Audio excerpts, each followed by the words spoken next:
বিচার পেতে চলো যাই গ্রাম আদালতে। গ্রাম আদালত কি? গ্রাম আদালত হচ্ছে আইন 2006 অনুযায়ী স্থায়ীভাবে কতিপয় ফৌজদারি ও দেওয়ানি বিরোধের সহজ ও দ্রুত নিষ্পত্তির জন্য ইউনিয়ন পরিষদের গ্রাম আদালত গঠিত হয়। গ্রাম আদালত অনধিক 3 লক্ষ টাকা মূল্যায়নের 3 লক্ষ টাকা মূল্যমানের ফৌজদারি ও দেওয়ানি বিরোধ নিষ্পত্তি করতে পারে। গ্রাম আদালত আইনজীবী নিয়োগের বিধান নেই। কেন আমরা গ্রাম আদালতে যাব?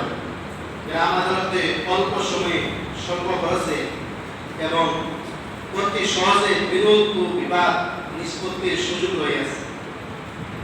প্রতিনিধি মনোনয়নে আবেদনকারী ও প্রতিবাদীর সময় সুযোগ পায়।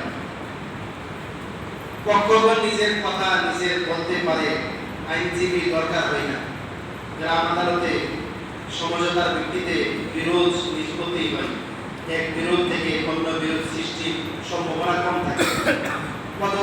পদক্ষেপের মধ্যে সম্পর্ক পুনঃস্থাপনের চেষ্টা করা, দরিদ্র প্রান্তিক জনগণ বিশেষ করে নারী, প্রতিবন্ধী ব্যক্তি এবং ক্ষুদ্র নৃগোষ্ঠী খুব সহজে বিরোধ সম্পত্তির সুযোগ পায়।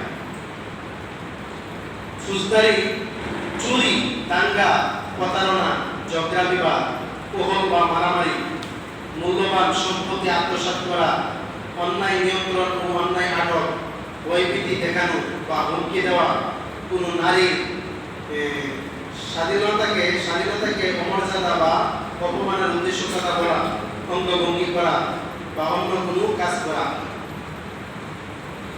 পাওনা টাকা আদায়ের সংক্রান্ত, স্থাবর সম্পত্তি দখল পুনরুদ্ধার সংক্রান্ত, অবস্থাবর সম্পত্তি উহার বা তার মূল্য আদায়ের সংক্রান্ত, কোনো অবস্থাবর সম্পত্তি দখল বা ক্ষতি করার জন্য ক্ষতিপূরণ আদায় করা সংক্রান্ত, গবাদি পশু অনধিকার প্রবেশের কারণে ক্ষতিপূরণ সংক্রান্ত, কৃষি শ্রমিকদের পরিশোধযোগ্য মজুরি ও ক্ষতিপূরণ আদায় সংক্রান্ত, স্ত্রীকৃত বকেয়া ভরণপোষণ আদায় ইত্যাদি।